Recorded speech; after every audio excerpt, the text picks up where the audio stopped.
I like to be the Caesar. All right, go ahead. Why is Masada so special for people who come here? Well, think about this. You go back 2,000 years ago, 66 AD, the Jews revolt against the Roman Empire. So you get 66, 67, 68, 69, finally 70 AD. The Romans destroy Jerusalem. They destroy the temple. Jews are scattered to the four corners of the earth. Now that was prophesied in Deuteronomy, chapter number 28, verses 64 through 66. But some of those surviving Jews come here to Masada, about 960 or so. And the Jewish historian Josephus Flavius has a lot to say about this place. They come here to the synagogue. As Hillel was saying, on the final night, Eleazar ben Yair, the Jewish leader of these zealots, they meet in the synagogue.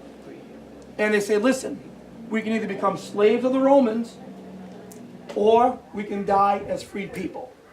They cast the lots, as you see in the movie.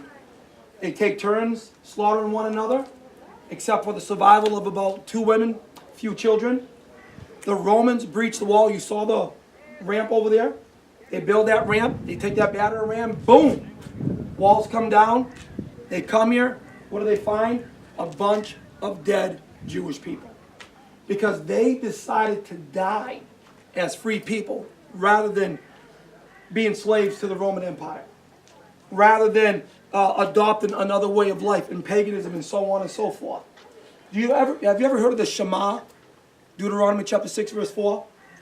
In Hebrew, as a matter of fact, it's on my wedding band. Deuteronomy 6:4. Shema Israel Adonai Eloheinu Adonai Echad. Hear, O Israel, the Lord our God is one Lord. The Jewish people here at Masada wanted to be free people.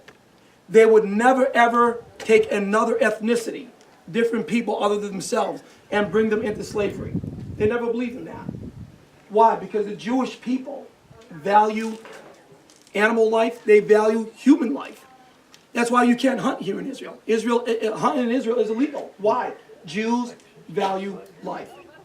But they decided 2,000 years ago to take their own lives. They decided that they would never, ever become slaves of another occupying power. So now you fast forward 2,000 years later. As a matter of fact, he said that they found a fragment of Ezekiel chapter 37. You've read Ezekiel 37. You ever listen to that song? Them bones, Yes. dry bones. Well, where do you think that came from? Ezekiel chapter 37. Ezekiel says one day God will take the Jewish people from the 4 corners of the earth and will bring them back into their own homeland. Now, you know I'm a Bible prophecy teacher. You know that. Okay? I don't set dates when it comes to the rapture. You know why? That's unbiblical. Because what did Jesus say? No man knows the day and the hour, right? But I will give you a date. I will give you a date as to when Ezekiel chapter 37 was fulfilled. Because in Isaiah chapter 66, verses 7 and 8, it says, shall a nation be born in one day? What other nation do you know anywhere in the world that was born in one day? No other nation but the country that we're in right now. The democratic Jewish state of Israel. Isaiah said, shall a nation be born in one day? And yet in Ezekiel 37, the Jews will come back to this land. They were scattered to the 4 corners of the earth when the Romans destroyed Jerusalem and the temple in 70 AD. And Deuteronomy 28 prophesied that. But God made promises to the Jewish people. And he kept those promises. And he said that he would regather the Jews from the 4 corners of the earth and will bring them back into their own homeland. Fulfilled May the 14th, 1948. After 1,897 years being scattered all over the world, being persecuted and being murdered by those who hated them, God brought the Jewish people back into their own homeland. He's going to fulfill his promises. He's going to keep. Not only will he keep his promises to Israel, he's also going to keep his promises to the church. Amen. And I've said this already. Israel is not the church. That's right. And the church is not Israel. God has a program for the Jewish people. And God has a program for the church. But the church has never replaced Israel. Amen. The church has never, ever replaced the Jewish people. I hate this anti-Semitic doctrine that's in the church today.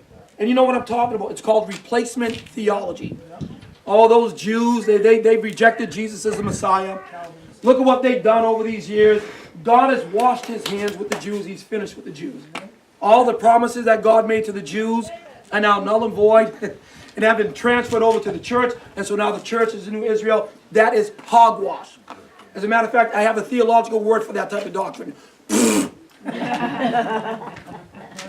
Anybody, I don't care where they are, in the church, outside the church, anybody that teaches replacement theology is not only anti-Semitic, they have no biblical backing for that whatsoever. Because what did Paul say in Romans chapter 11 verse 1?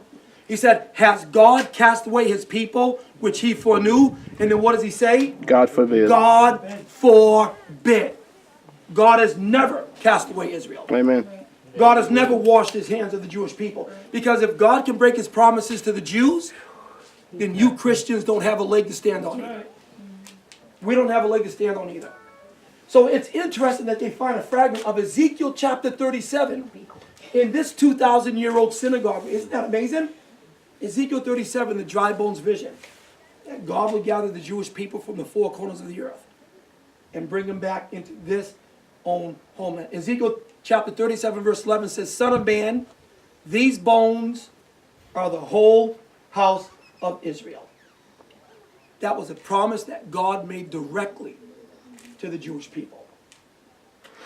It's amazing to me that God can take such a special people, his chosen people, the apple of his eye, and bring them back into this own homeland. Now, why do Israeli soldiers come up here? They come up here when they're inducted into the IDF. When they're inducted into the Israeli Defense Force. They have a ceremony right up here on Masada. And hello said it earlier. And then let me see if I can get the Hebrew right here. Masada or Shinot Masada. Shinit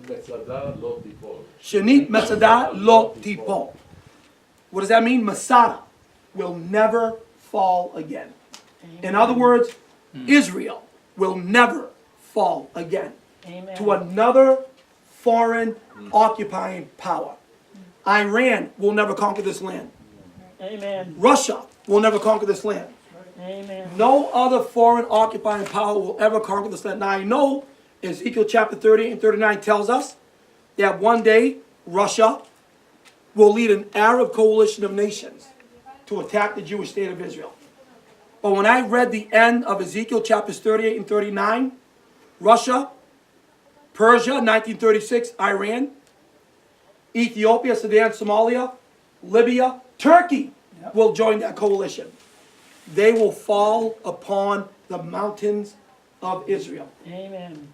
God says, when you come up against my chosen people, when you come up against the apple of my eye, you will fall upon the mountains of Israel. That's Ezekiel chapter 39 and verse number 4.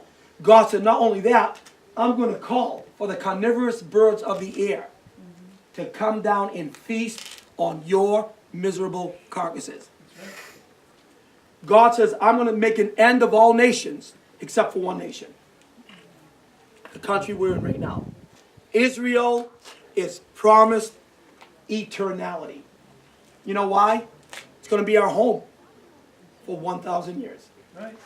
When the King of Kings and the Lord of Lords is seated on David's throne, he's going to reign from this country for 1,000 years.